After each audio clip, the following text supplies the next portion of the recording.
These products aren't new, but they're the ones that I consistently pick up practically daily. And even as a makeup artist, I would call them my holy grails. Let's jump into it because you might find your next holy grail. Starting off strong with the Embryolisse La Creme Sensitive. I was so blessed to go to a Makeup by Mara masterclass in person in London and see him work his magic up close and personal. And guess which cream he uses? This one. Well, technically, I think he uses the original version, which is slightly thicker, but it does have fragrance in it, whereas this sensitive version doesn't. But it's a really emollient cream that sits beautifully underneath makeup. If you have dry, sensitive skin, this is the one for you. Or if you just feel like your makeup never looks hydrated and always looks patchy and cakey, the reason why he uses this to skin prep is because he does use a lot of powder in his technique, but he can do that because this is so hydrating and emollient that it just melts everything in and it always looks flawless. I personally found I was continuously picking this up after obviously seeing him use it, but also because my skin barrier was compromised this year, so my makeup just never sat right. But I found when I used this, it would always look a million times better. So if you are someone struggling with dry, cakey makeup, or like I said, it just never looks good, you need to try this. Honestly, it's a really beautiful product. I've used it for years, but like I said, this year, I was using it consistently. Of course, we are sun safe queens here, so I was wearing sunscreen daily. This is actually the one that I've been using, I would say, for 3+ years. This is the Roche Posay Anthelios Invisible Fluid SPF 50+. It's made for sensitive skin. It is super lightweight. It wears well underneath makeup, which for me is the most important part. I actually used to be one of those people that would never wear sunscreen underneath their makeup because I always thought it would ruin it. But thankfully, I found a sunscreen that does work well with makeup. You do need to give it a really good shake and you will see the formula is very watery, but it blends into the skin really effortlessly, and that's what I want. Also, my pro tip is I actually put this in my handbag because it is quite small and thin. So technically I use this as a face sunscreen every day, but when I'm out and about, I like to bring it for touch-ups, obviously on my face, but I also put it on my body because it's so easily transportable. I'm technically not having an Australian summer because I'm going to Japan to visit my boyfriend who's moved over there. It is snowing, but best believe I'll be bringing this. I couldn't do this video without mentioning the Cerave hydrating cleanser. It lives in my bathroom and I'm bringing a full size to Japan. That just shows you how much I love this cleanser. Like I mentioned, my skin barrier was not having a good time this year, and I actually talked to a dermatologist at a Cerave event,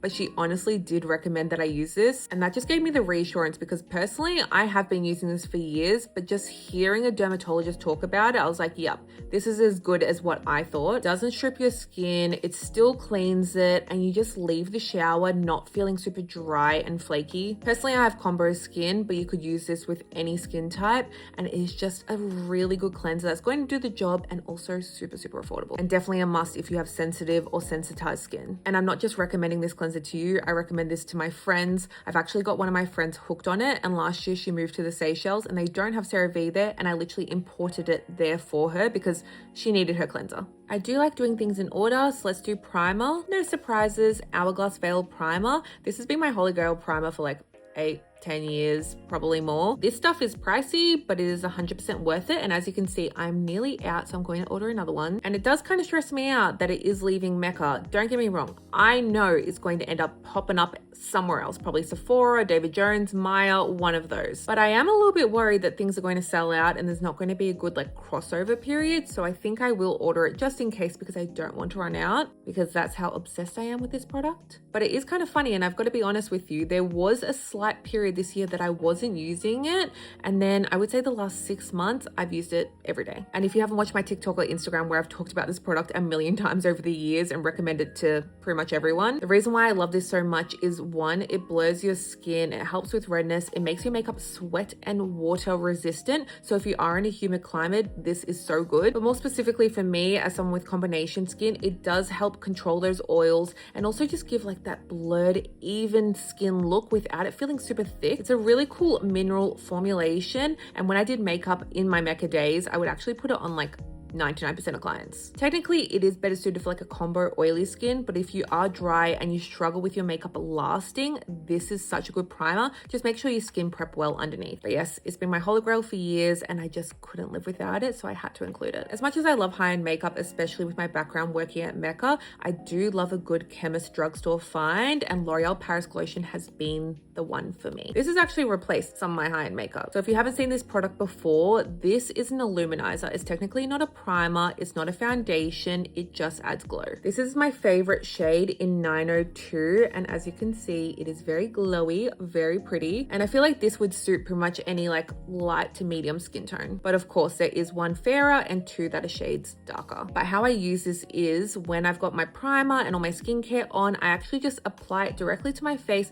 put my foundation on, grab my beauty blender and blend it together. I know that sounds a bit crazy, but it mixes in with the foundation and adds such a beautiful glow. To a certain degree, of course, it's going to add a little bit of coverage, but its main purpose is glow, and it just looks so flawless on the skin. It brings life to the skin. So if you are someone that's struggling with your makeup looking really dull, definitely try mixing in some Glotion. This is kind of the product that if I do not have on hand, I do start stressing because I know my makeup isn't going to look as good. In terms of setting my makeup, I do have a few good setting powders that I do continuously circle through, but I will say this year was definitely Huda Beauty's year. So this is a Huda Beauty Easy Bake Loose Setting Powder. This is a setting powder, not a finishing powder. We will get onto the difference, but setting powders actually set your makeup and make it last longer. This is all about blurring the skin, mattifying. This has no flashback, and it is truly, I'm going to say, probably the best setting powder on the market currently. That's why obviously it is my holy grail. I have so many friends who are in the industry that are makeup artists, and I swear that they all use this. This is especially great for someone that does have a little bit more of an oilier skin, or they really do want to mattify. If you are dry, I wouldn't say you need this product, but if you are struggling with your makeup lasting, I do recommend setting, and just using a little bit of this can help, but that's when a finishing powder can come in. If you are super dry, then you can just do a finishing powder, because although I do say the purpose of a finishing powder is not to set your makeup, it is still a powder. It will prolong your makeup to a certain degree. Personally, as someone with combination skin, I will grab a loose translucent powder like the Huda Beauty one, and I'll pop this mainly in the centers of my face. And then now as my last step, I will put this on the perimeters of my face or all over. I have so many videos on my TikTok and Instagram about the Hourglass powders, but please let me know if you want a more in-depth video on YouTube. But if you do want the information right now, you can go over to those channels, because I have, like I said, posted a lot about them. But again, this has been one of my holy grails for like 8 to 10 years. And when I actually first got it, I had no clue how to use an Hourglass finishing powder, and I really didn't like it because of that. But now it is in my daily routine. Again, like the Glotion, if I do not have this, I just know my makeup isn't going to look as good. My personal favorite color is Luminous Light. It has this champagne glow. So if you do want something a little bit less glowy, I would go probably for like a dim light or one of the other options. But I personally love a glow. And like I said, you can just put this on the perimeters of your face.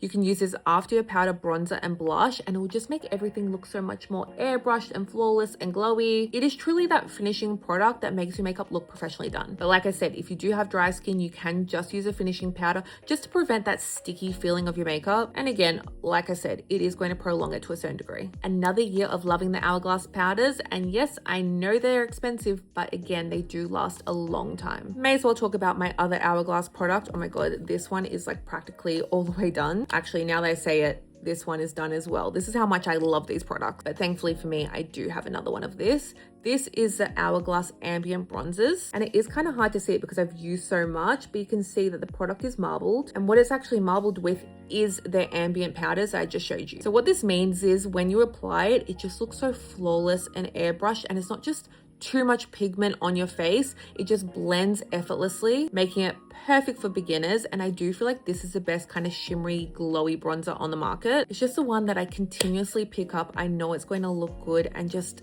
give life to my skin. If you like looking bronzy and glowy, like you've just gone to the beach, then you definitely need to check out their bronzers. Again, I've done multiple swatch videos on my other channels, so if you are looking for that, go there. And just like their face powders, they do last years because of their baked formula. So yes, although it is an investment, it is an investment that I will do any year. Also, fun makeup artist tip, I do feel like the Hourglass bronzers double as a really quick and easy, fast eyeshadow. Just grab a big fluffy brush and just chuck it in the crease and it looks really pretty. Talking about the Hourglass powders, this is the brush that I prefer to use with them. If it's the powder, if it's the bronzer, I am using this brush. This is by an Australian brand called Glam Theory, and as you can see, it is quite a like fluffy, small to medium size brush. And people on my TikTok and Instagram were absolutely going insane with this because I've had this one for years, so it has fluffed out a bit. But as you can see, it perfectly fits into the Hourglass holiday palettes, whereas so many brushes don't. And I just feel like it's the perfect denseness for them because you don't want to apply the powders with a super dense brush or it just looks super like Tin Man metallic vibes, like too much product on your face. You do want something like this that does have a little bit of fluffiness, still some density, but some fluffiness, so then it doesn't look like that. I just feel like I can do my finishing powder, my bronzer, my blush with this. This is so good to travel with. I do have an affiliate code with them, but even without that, it's $25, which is a great steal. And this particular one, I've had at least for like 3 to 5 years. If you saw my cream blush collection, you would understand I'm not short of options. And to be honest, I am not very loyal, but I will say I have been very loyal to the Rhode pocket blushes this year. I actually want to do a full video swatching every single one before they come to Mecca in Australia. So please let me know if you want to see that as well, because if you haven't heard, it is confirmed but not confirmed that they are coming to Mecca maybe around Feb 2026, which obviously I'm so keen for because I want everyone to try this formula because it is so creamy, so buttery, so pigmented, all the favorite influencer buzzwords, but I truly mean it. This is just the one I have on hand, but this is the shade Spicy Mark and you can just see it blends like butter. It is a super beautiful formula that I think is beginner friendly, adds enough glow but not super greasy, has the longevity, lays well with powders. Honestly, it just ticks all the boxes. And I feel like it probably is my favorite cream blush, which is kind of crazy to say because I have so many of them. Let me know if you're excited for Rhode. Let me know if you want to see more Rhode videos on my YouTube. Let's move on to eyes, and there's really only one product I want to talk about, and I honestly think Claire even a year ago would be surprised about this one. These are the Mecca Max Zoom Shadow Sticks, specifically in caramel. I'll give you a little swatch, but it is a cream eyeshadow, and this has been my ultimate one and done literally every single day. I did a full face of new makeup today, that's why I'm not wearing it, but if I didn't, I would have been wearing this because it is so easy just to slap on and I just feel like it looks so beautiful on the skin. As you can see, it's like a warm light to medium brown. I feel like this would look so nice on so many different skin tones, but it truly is just a quickly put it on, blending brush or even your finger. I've done it both ways and it just looks good. So if you are that person that is running out of the door but you still like an eyeshadow, I'm someone that I need eyeshadow on my eyes. If I don't have eyeshadow, I feel like I don't look like myself. Hence why sometimes I use the Hourglass, but this has truly been my most used product of 2025. And I'm honestly surprised I still have that much left because I use it so often. And the best part is it is $20. Obviously there's other colors in the collection I use and love, but this is all about my ultimate holy grails that I'm using pretty much daily, and this is it. Another Mecca Max product that looks like I'm lying about because it's in its packaging, but this is the one that I need to open because I go through so many because they're so good. This is a Mecca Max brow pencil in auburn. Obviously it comes in other shades and I do love the product itself. It is like a small but not too tiny of a tip. I don't find it's like snapping off every 2 seconds and annoying me, but it's definitely not thick. So it's kind of like that perfect in between that you're not spending too much time on your brows, but you still have quite enough precision. But besides it actually being quite affordable and a great product, I will say this is the best brow pencil for my hair color. I'm not wearing it today because it's in its packaging and I'm going to bring it to Japan because that's how much I need it. Like I need one pretty much at all times, but I just feel like this never fails me. It always looks good with whatever hair color my hair has faded to, lasts really well, looks good, and like I said, it does not break the bank because the reality is with brow pencils you will be going through them pretty quickly. As for lips, again, you would die seeing my lip liner collection because I have a lot, and it is kind of another category I'm not super loyal in, but these are the ones I've continuously used that aren't necessarily new to me in 2025.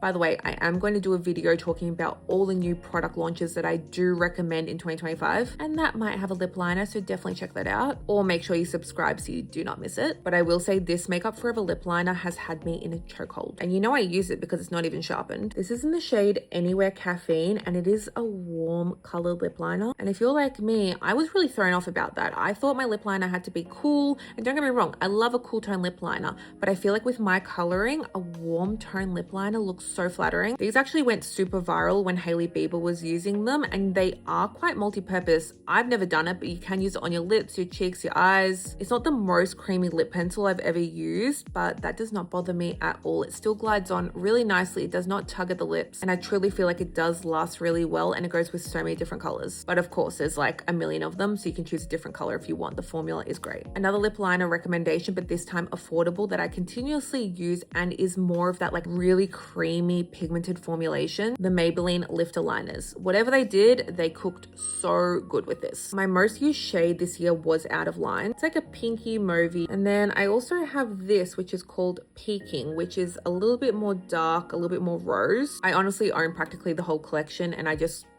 choose whichever color I'm feeling that day. You can get these on sale for like $10, and they are such a steal. And although they are super creamy, I do feel like they do last throughout the day. This year was a year that I talked about setting sprays, finishing sprays, and fixing sprays. And I definitely will bring that information to YouTube eventually, but these are the sprays that I continuously use. The first one is the Charlotte Tilbury setting spray. And just to give a quick rundown, this is different to a finishing spray because this actually locks in your makeup and makes your makeup last longer. And that's because it has an ingredient that is in the general category of a film forming polymer. Some other sprays like a MAC Fix Plus, they are more there to like settle the makeup, take away cakiness, but they're not there to prolong your makeup. The best part about the Charlotte Tilbury spray is it kind of does both together. It takes away the cakiness, makes your makeup look flawless, but it actually prolongs it. It makes it slightly transfer resistant, and I just feel like it creates this really unique film over your makeup that just really locks it in. If I'm running out and I can only use one spray, it is this. But if I am being fancy and I want a